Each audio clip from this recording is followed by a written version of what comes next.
Coming to you from Hilbert College, it is the podcast Running Wild. My name is Gabriel Esparza.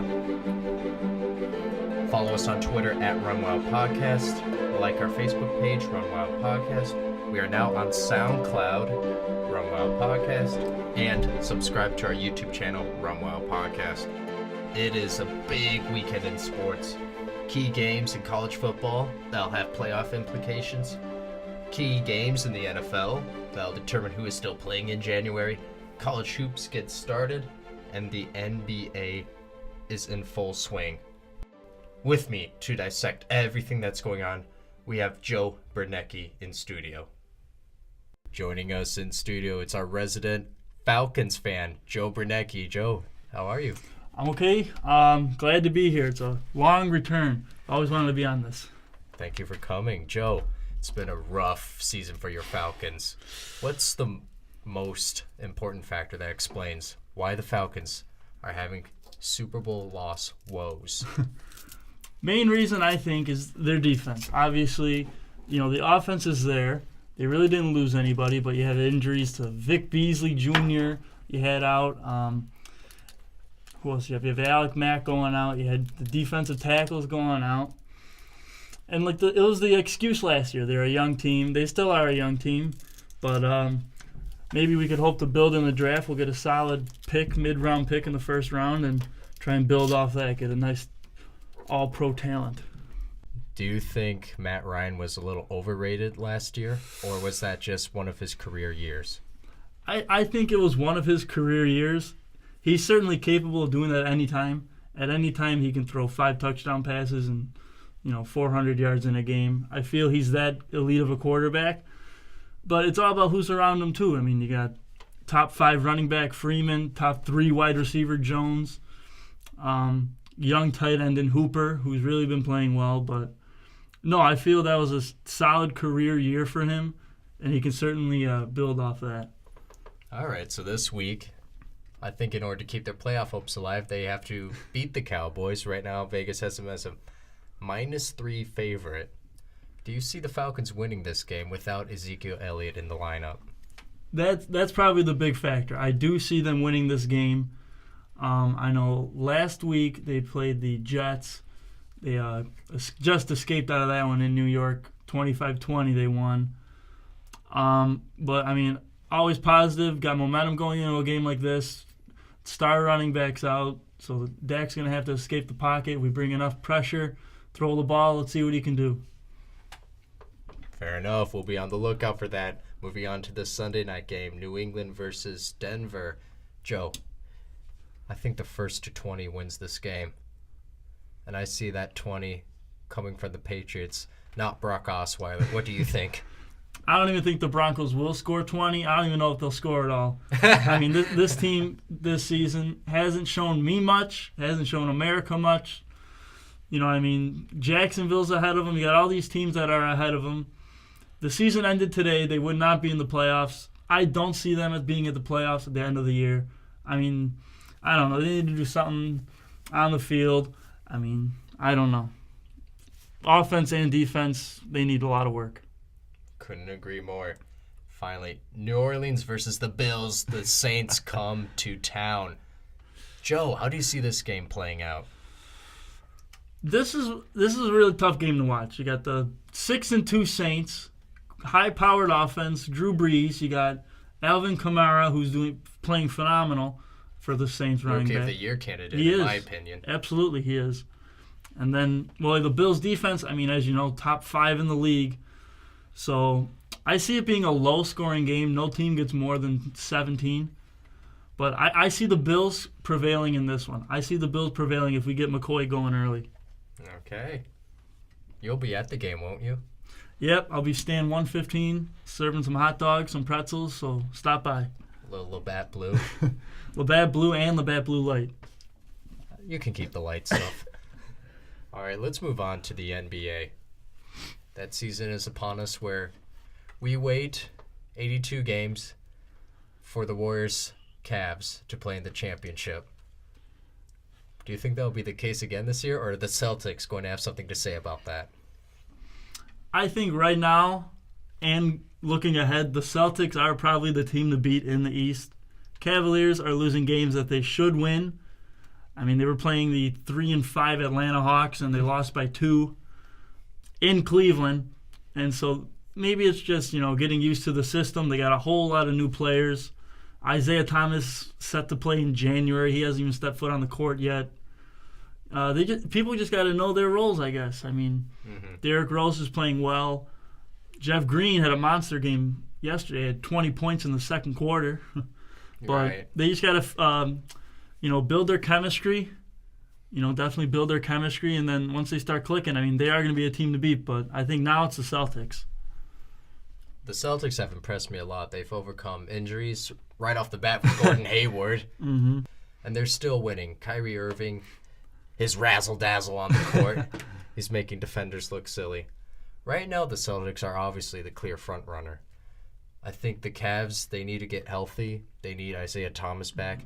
If they're looking good by the All-Star break, I think it'll be the Celtics-Cavs in the Eastern Conference. But is anyone else going to have a chance even to beat the Warriors? There are a few teams. Best of 7 series, maybe nail biters game 7. But if you're talking about the East, you always got to watch out now for the Wizards. Right. They're stepping it up a lot. I mean, it might be too early to tell, but the Knicks and Bucks they're kind of, they're playing good basketball right now with Giannis and Porzingis. Out of the West, of course, you got Chris Paul, who hasn't played since, I think, opening night or maybe the second day for the Rockets. Him and Harden together, that will be a tough combo to stop. And then the Spurs, once they get Kawhi back, once they get Kawhi back, they should be clicking right off the bat. So I don't know if anyone could beat the Warriors though this year. Potential one of the greatest teams of all time. I don't think you're going to have too many people disagree with you, except maybe the 96 Bulls. Here's what I think is something that happened. First of all, you mentioned this earlier. Jeff Green, I think he's the most underrated acquisition of the offseason. He's another body that can throw at KD on the defensive end. But this season, we saw the mass exodus from the Eastern Conference to the Western Conference by a bunch of stars. So I think because last year the Warriors swept their way through to the conference, to the NBA Finals, sorry.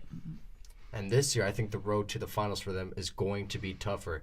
If nothing else, we have the T-Wolves, the Timberwolves. They're now a force to be reckoned with. Yeah. Oh my God.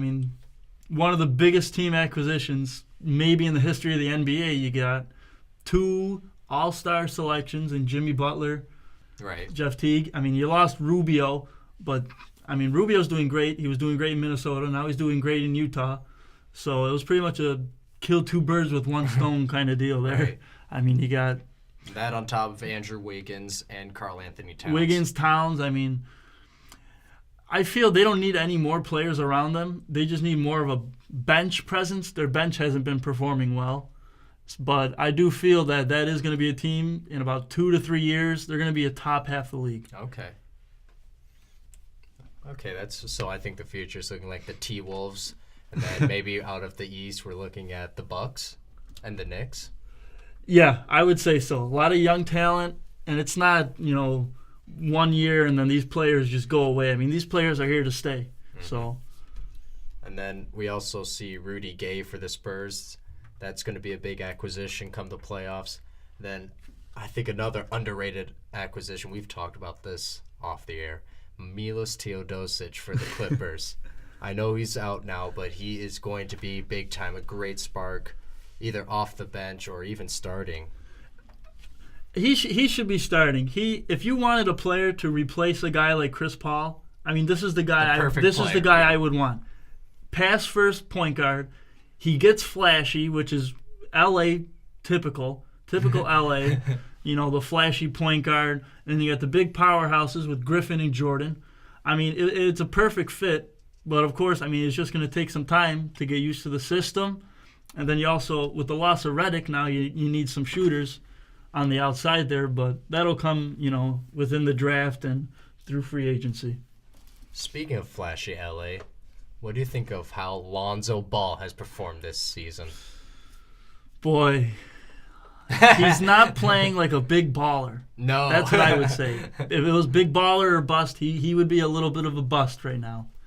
He's shooting probably an abysmal 28% from the field. Right. He's averaging, I think, like 9 points, 6 and 6, which isn't terrible.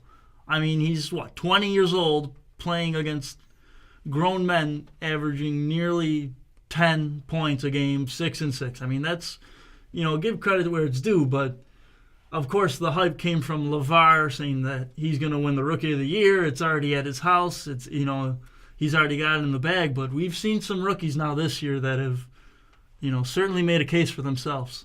Mm-hmm. Totally agree.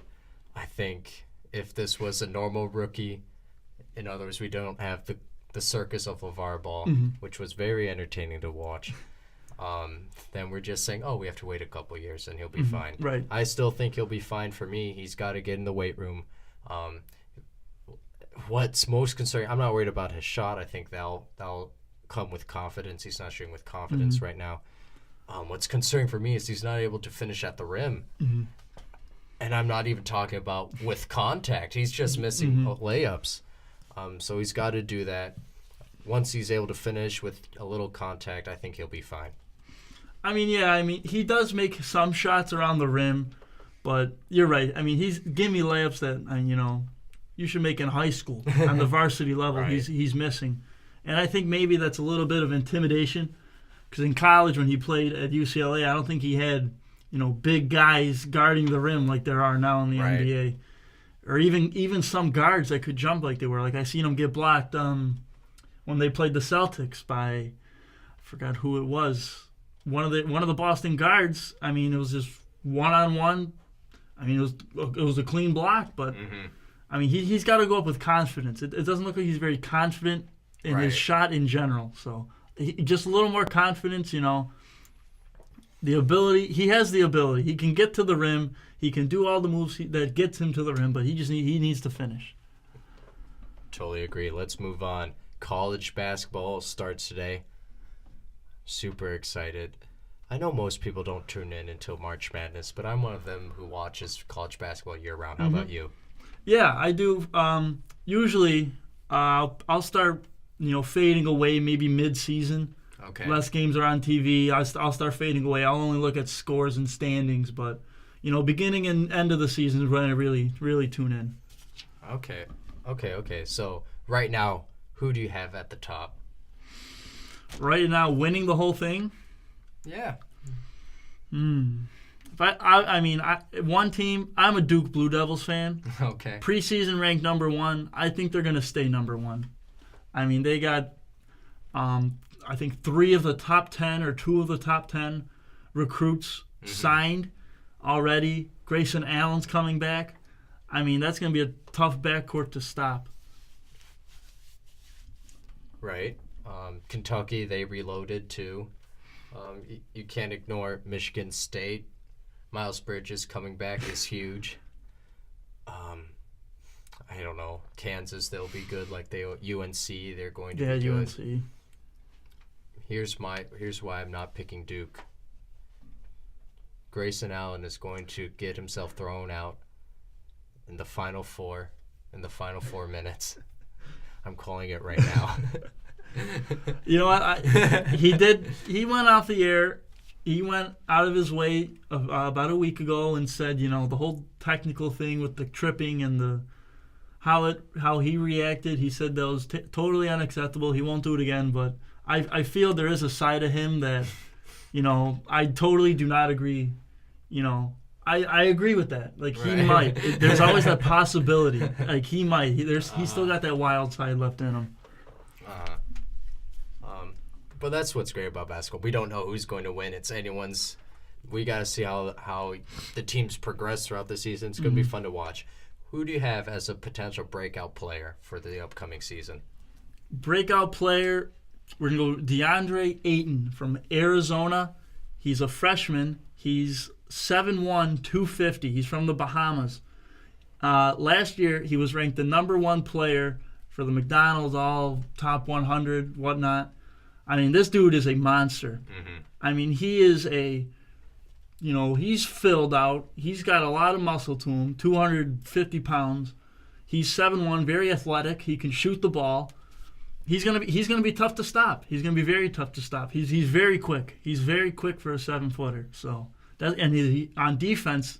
Oh. I mean, any shot he can contest. He can contest any shot. If he's 5 feet off the arc, he can contest it. He can probably alter it, maybe tip it.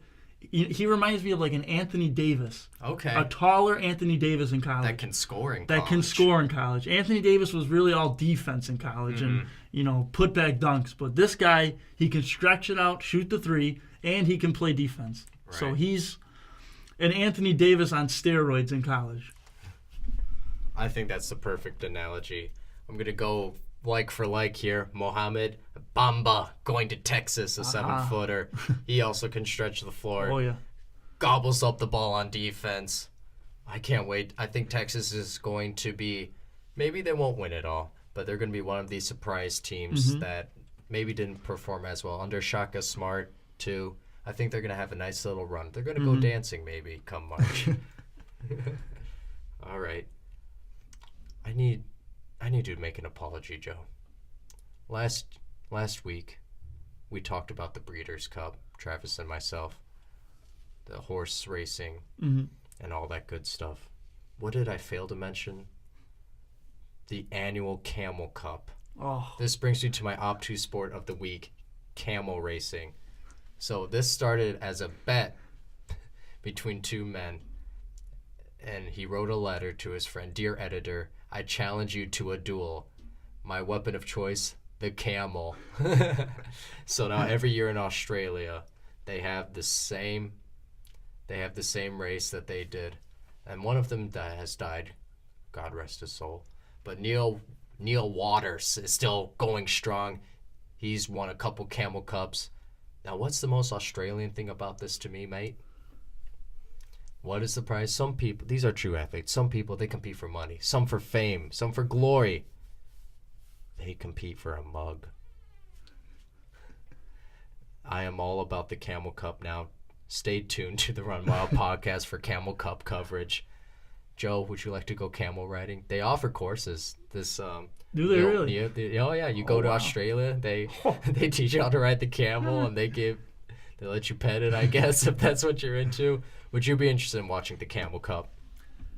If you pay for my plane ticket, then yes, I will absolutely go watch it. Running Wild will supply the ticket for you. Sounds good. I'll be there. But yeah, Camel Cup. YouTube it. Some good stuff, Joe. Joe, any final thoughts?